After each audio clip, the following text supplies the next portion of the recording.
गांव के लोग बाबा साहब अम्बेडकर की जयंती पर शपथ खाते हैं। क्या शपथ खाते हैं? हम ये शपथ खाते हैं बाबा साहब भीमराव अम्बेडकर के जन्मदिवस के उपलक्ष्य में ये कसम खाते हैं कि हम अपने बच्चों को ज़्यादा से ज़्यादा शिक्षा देंगे और ज़्यादा से ज़्यादा शिक्षा पढ़ाएंगे। हम एक रोटी कम खाएंगे लेकिन हम अपने बच्चों को जरूर पढ़ाएंगे। अगर हमारे पास थाली नहीं है तो हम हथेली पर रख के रोटी खा लेंगे, लेकिन हम अपने बच्चों को जरूर पढ़ा लेंगे। ये हम कसम खाते हैं 14 अप्रैल 104वीं जयंती में कि जब तक हम अपने पढ़ाएंगे, जब तक हम लोग नौकरी में ना आ जाए, इस देश में शासन में नहीं आ जाए और संसद भवन में नहीं आ जाए, तब तक हम अपने बच्चों को पढ़ाएंगे। Baba Saheb doctor Bhimrao Ambedkar, doctor Bhimrao Ambedkar, doctor Bhimrao Ambedkar, 14 अप्रैल, 14 अप्रैल, 14 अप्रैल। जय भीम, जय भीम, जय भीम। लोग बोलो जय भीम, जय भीम, जय भीम। भाइयों बोलो जय भीम, जय भीम, जय भीम। बहनें बोलो जय भीम, जय भीम, जय भीम। बेटे बोलो जय भीम, जय भीम, जय भीम। सारे बोलो जय भीम, जय भीम, जय भीम। खाया बेटा नीम की, जय बोलो बाबा भीम की। खाया बेटा नीम की, जय बोलो बाबा भीम की। बाबा साहब अम्बेडकर अमर रहे, अमर रहे। बाबा साहब अम्बेडकर अमर रहे, अमर रहे। बाबा साहब अम्बेडकर अमर रहे, अमर रहे। दोस्तों नमस्कार, मैं एसवी सागर टाइगर पोर्ट टीपीएन 20 न्यूज से। आज बरेली में हाईवे के पास एक अटा गांव पड़ता है, अटा कायस्तान, वहां पहुंचे हैं और बेहद खुशी की बात है कि कल 14 अप्रैल है, बाबा साहब का जन्म उत्सव है और उस जन्म उत्सव के मौके पर गांव की महिला और पुरुष ये शपथ खाते हैं, ये कसम खाते हैं कि भाई भूखे रहेंगे, कम खर्चा करेंगे, कपड़े कम पहनेंगे, लेकिन बच्चों को जरूर पढ़ाएंगे। तो गांव वालों को वर्जन लेते हैं, गांव वालों को बयान जानते हैं कि सबसे पहले बाबा साहब अम्बेडकर को लेकर क्या तैयारी है। बाबा साहब अम्बेडकर के जन्म दिवस को लेकर महिलाओं और पुरुषों से जो अनुयायी हैं बाबा साहब के, उनसे जानते हैं। बाबा साहब जन्म उत्सव को लेकर 13 तारीख को शाम को आज प्रोग्राम हो रहा है और सभी लोग इस कार्यक्रम में हाजिर हुए, उनके बाइट को जानते हैं। सबसे पहले बताओ क्या नाम है आपका? प्रेमपाल। प्रेमपाल भाई, बाबा साहब अम्बेडकर कौन थे? एक दलित नेता थे। दलित नेता। उन्होंने समाज के लिए क्या किया? उनने समाज के मसीहा माने जाते, वो है भी, भगवान मानते हैं हम उनको। भगवान क्यों मानते हैं? भगवान तो भगवान होता है, वो भगवान कैसे हो सकते हैं? अरे ये भगवान से ही बड़े भगवान है। कैसे, क्यों? क्योंकि दीदी क्या नाम है आपका? पूजा। पूजा। काहे की पूजा करती हैं? भगवान की। भगवान कौन से भगवान की? आपका क्या नाम है? चंद्रकली। चंद्रकली। दीदी जी बताओ कि अम्बेडकर जयंती है कल, आज क्या तैयारी है? क्या आप घर में क्या तैयारी करेंगे और अम्बेडकर को इतना क्यों मानते हैं आप लोग? अम्बेडकर को मानते हैं कि बच्चों को, सबकी, महिला को आज़ादी दी। बच्चों को बाबा साहब अम्बेडकर साहब ने कहा था कि जो दबा कुचला समाज है, जो भारत का समाज है, उसको शिक्षित बनना चाहिए ताकि वे अपनी गरीबी को मिटा सकें। तो क्या अपने बच्चों को आगे पढ़ाना चाहेंगी? पढ़ाएंगे, बच्चों को पढ़ा के नौकरी बाबा साहब को बनाएंगे, बाबा साहब के ऊंचा सपने ऊंचे करेंगे। अगर जज बनकर आपका लड़का लड़की आएगा तो आपको कैसा महसूस होगा? अच्छा महसूस होगा। गांव वालों को कैसा लगेगा? सही लगेगा। इसलिए बच्चों को पढ़ाएंगे। और अगर आपके आगे परिस्थिति आएगी, आर्थिक समस्या, पैसा की आएगी, तो कैसे पढ़ाएंगी? भूखे रह लेंगे, प्यासे रह लेंगे, बच्चों को पढ़ाएंगे। ठीक। गांव के एक नौजवान है, बाबा साहब अम्बेडकर के बारे में उनसे क्वेश्चन पूछते हैं। बताइए बाबा साहब अम्बेडकर कौन थे?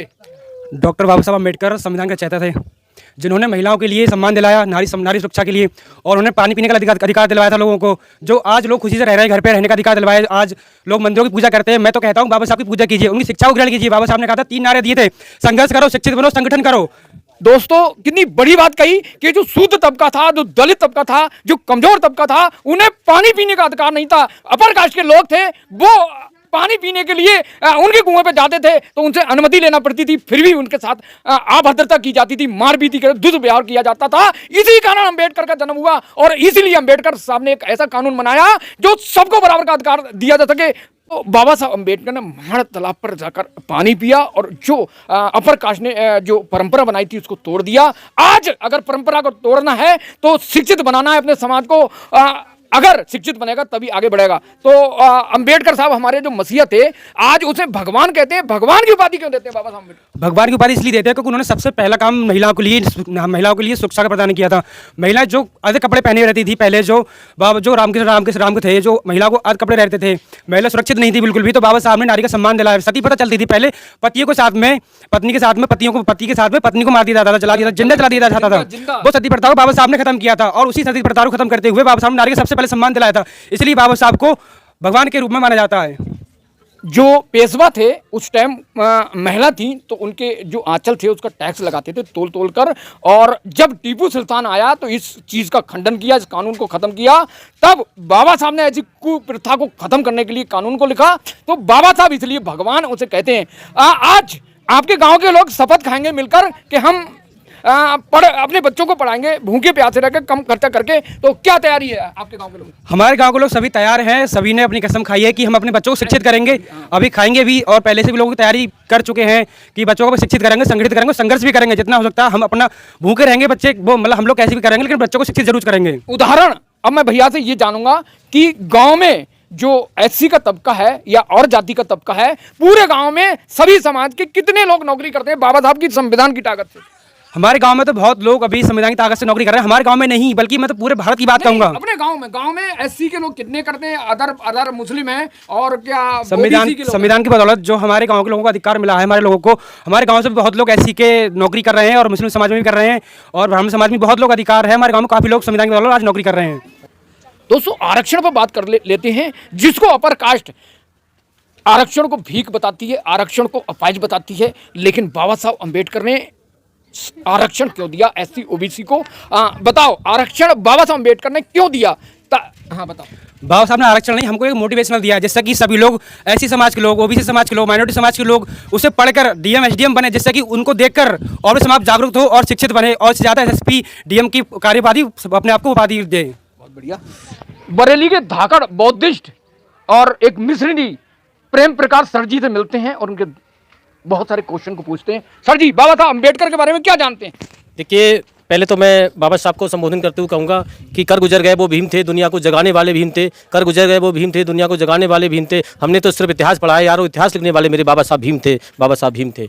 मैं बाबा साहब भीमराव अम्बेडकर को इससे जानता हूँ कि बाबा साहब जो हमारे लोग कहते हैं कि वो अपने मतलब शुरू कास्ट से आते हैं कि ऐसी समाज से, बाबा साहब को सिंबल ऑफ नॉलेज कहा गया है, बाबा साहब को विश्व रत्न कहा गया है, बाबा साहब को ये उपाधि दी गई कि जहाँ सूरज पैदा होता है तो हम उससे सूरज भी पुकारे हैं। बाबा साहब ने 32 डिग्रियाँ थी, बाबा साहब को 9 भाषाओं का ज्ञान था। तो बाबा साहब ने जो काम किया वो किसी एक समाज के लिए काम नहीं किया। बाबा साहब ने एसटी ओबीसी माइनॉरिटी सब समाज के लिए काम किया। बाबा साहब ने महिलाओं के लिए भी काम किया। बाबा साहब ने जानवरों के लिए भी काम किया। बाबा साहब ने इस धरती पे जो भी चीज़ रहती है, उपस्थिति रहती है, उस सबके लिए काम किया और सब समाज के लिए काम किया। लेकिन कुछ मनवादी लोगों ने बाबा साहब को एक वहीं तक सीमित कर दिया कि ये दलितों के मसीहा हैं। लेकिन नहीं, आज विश्व में जाइए और 195 देशों में पहला महापुरुष हुआ है भारत के अंदर जो 195 अम्बेडकर जयंती बन रही है, और बन ही नहीं रही है। दिन और दिन तरक्की, बाबा साहब को लोग याद कर रहे हैं, बाबा साहब को लोग मजबूरी में याद नहीं कर रहे हैं। बाबा साहब की आज जरूरी हो गई है, क्योंकि एक भगवान राम को जैसे भी न्याय की अगर बात आई थी तो हमारे भारतीय संविधान से आई थी, तब जाके कहीं जाके राम मंदिर बना। तो ये भगवान को हम इसलिए उपाधि देते हैं क्योंकि भगवान को भी न्याय हमारे भारतीय संविधान ने दिया था।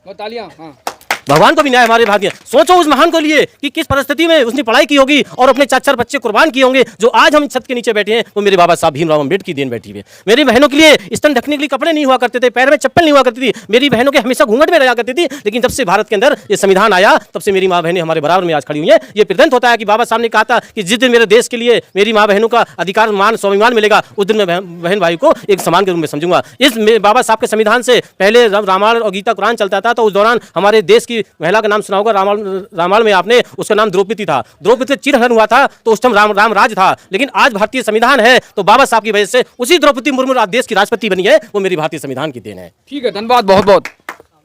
गांव के लोग बाबा साहब अम्बेडकर की जयंती पर शपथ खाते हैं। क्या शपथ खाते हैं? हम ये शपथ खाते हैं बाबा साहब भीमराव अम्बेडकर के जन्मदिन के उपलक्ष्य में ये कसम खाते हैं कि हम अपने बच्चों को ज्यादा से ज्यादा शिक्षा देंगे और ज्यादा से ज्यादा शिक्षा पढ़ाएंगे। हम एक रोटी कम खाएंगे लेकिन हम अपने बच्चों को जरूर पढ़ाएंगे। अगर हमारे पास थाली नहीं है तो हम हथेली भर के रोटी खा लेंगे, लेकिन हम अपने बच्चों को जरूर पढ़ाएंगे। ये हम कसम खाते हैं 14 अप्रैल 134 जयंती में कि जब तक हम पढ़ाएंगे, जब तक हम लोग नौकरी में ना जाए, इस देश में शासन में नहीं आ जाए और संसद भवन में नहीं आ जाए, तब तक हम अपने बच्चों को